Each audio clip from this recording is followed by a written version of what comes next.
नमस्कार माऊली. चला ज्ञानेश्वरीच्या सहवासात. ज्ञानेश्वरी अध्याय 3 मधील 68 ते 76 ओव्यांच्या सहवासात आपण जात आहोत. त्या अगोदर 67व्या ओवीमध्ये ज्ञानोबाराय म्हणतायत, आता देई अवधान प्रसंगे तुझ सांगेन, या नैराश्याचे चिन्ह धनुर्धरा. हा नैराश्य शब्द ज्ञानोबारायांनी वापरलेला आहे. ह्या शब्दाचा निराशा ह्या शब्दाशी काही एक संबंध नाही. नैराश्य ह्या दृष्टीने म्हटलं जातं की ज्या जीवाला विषयांबद्दलची आसक्ती, विषयांबद्दलची ओढ कमी व्हायला लागलेली आहे, ज्या ठिकाणी स्वार्थी हेतूने फक्त मला सुख मिळावं ही ओढ कमी व्हायला लागलेली आहे, त्या ठिकाणी नैराश्य हा शब्द येतो.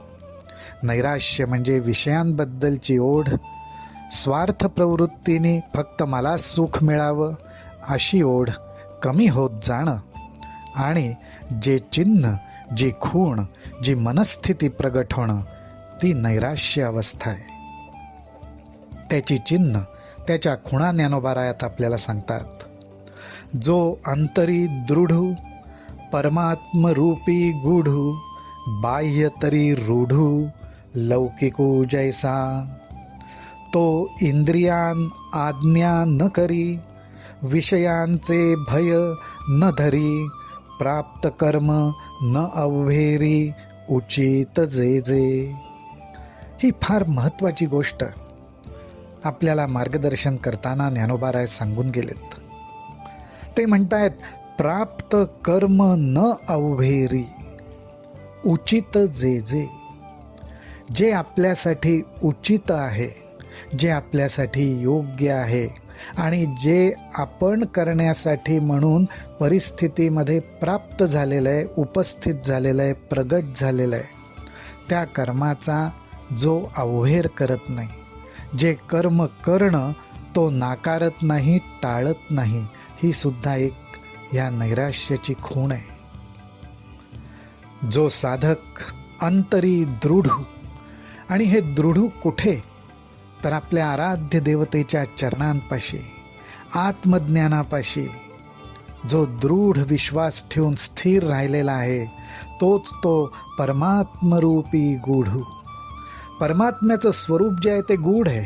गूढ म्हणजे काय तर गहन, अनंत आहे. आणि अशा ठिकाणीच ज्यांनी आपल्या चित्तवृत्तींना वळवायला सुरुवात केलेली आहे, ही आंतरिक अवस्था आहे. ह्या आंतरिक अवस्थेचा जो अनुभव घेत असतो, आंतरिक प्रवासात हाच प्रयत्न जो करत असतो, तो बाह्य तरी रूढू लौकिकू जैसा. तो वरवर लौकिकदृष्ट्या पाहिलं तर सर्वसामान्यपणे जे जीवाचं आयुष्य जसं पाहिजे, त्याच्यातल्या गोष्टींची आवश्यकता जशी पाहिजे, त्याचा व्यवहार जसा पाहिजे, तसाच त्याच्याही बाबतीत सगळ्या गोष्टी घडताना दिसतात. पण त्याची आंतरिक स्थिती मात्र फार वेगळी असते. आणि आपल्या आराध्य देवतेच्या चरणांपाशी, परमात्म स्वरूपापाशी दृढ निश्चयाने राहिल्यामुळेच त्याला स्वतंत्ररित्या आपल्या इंद्रियांना आज्ञा करावी लागत नाही, इच्छांच्या मागे, विषयांच्या मागे धावावं लागत नाही. आणि त्यामुळेच विषय सुखामधनं प्राप्त होणाऱ्या विषयाचं भय, म्हणजे आपल्या मनावर, बुद्धीवर, विचार करण्यावर परिणाम होईल अशी भीतीही त्याला मनात बाळगावी लागत नाही. तो कर्मेंद्रिये कर्मी राहटता तरी न नियमी, परी तेथींचेनी उर्मी झाकोळेना. आपापली कर्मेंद्रिय आपापल्या कामात व्यस्त असताना त्यांच्यावर नियमाचा अंकुश ठेवावा याचीही स्वतंत्र आवश्यकता त्याला भासत नाही. कारण का? कारण त्यांनी आपलं मन आपल्या आराध्य देवतेच्या चरणांपाशीच ठेवलेलं असतं. जशी माझ्या आराध्य देवतेची इच्छा, जशी प्रभूची इच्छा, त्याप्रमाणे माझ्याकडनं कर्म घडवत त्याप्रमाणे मी उचित कर्माला सामोरं जाईन, हा विश्वास, ही निष्ठा त्यांनी मनात बाळगलेली असते. परंतु कर्म करत असताना त्याचा जो परिणाम आहे, त्या परिणामामुळे मनामध्ये सामान्यपणे तीव्र इच्छा, कमी अधिक प्रमाणात वासना उद्भवू शकते.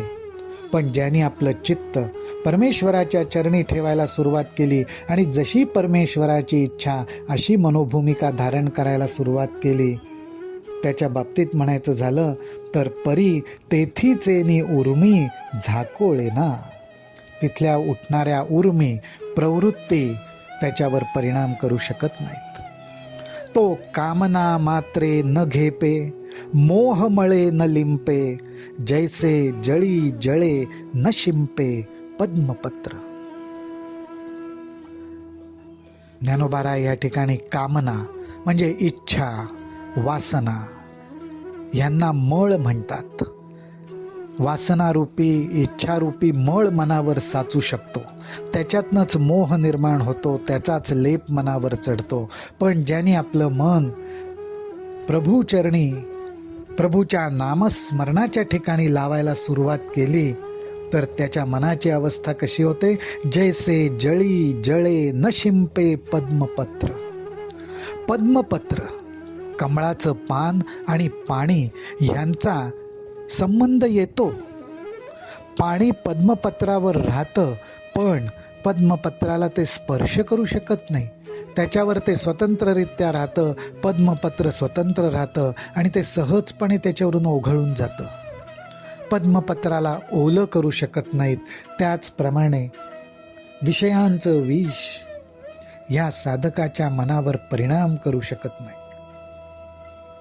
तैसा संसर्गा माझी असे, सकळांसारिखा दिसे, जैसे तोय संगे आभासे भानुबिंब. तैसा सामान्यत्वे पाहिजे, तरी साधारणुची देखिजे, येरवी निर्धारिता नेणिजे, सोय जयाची.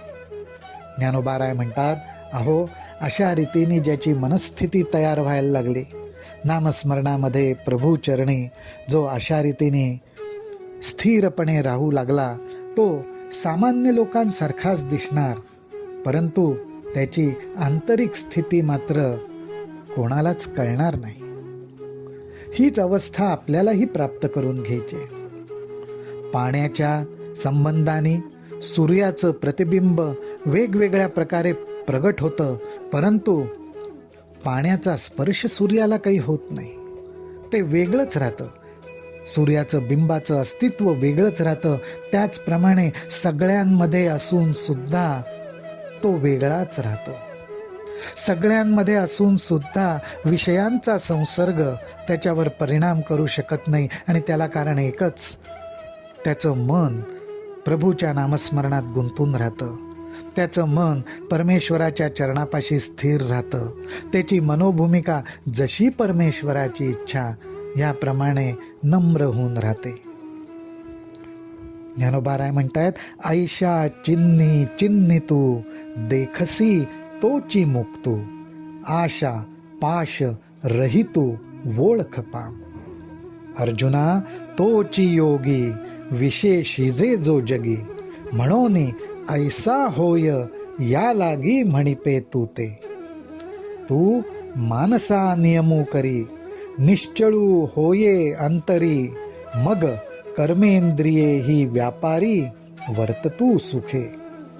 ह्या 3 ओव्यांमध्ये 74 ते 76 या 3 ओव्यांमध्ये फार मोठं सार आपल्याला ज्ञानोबाराय सांगतायत.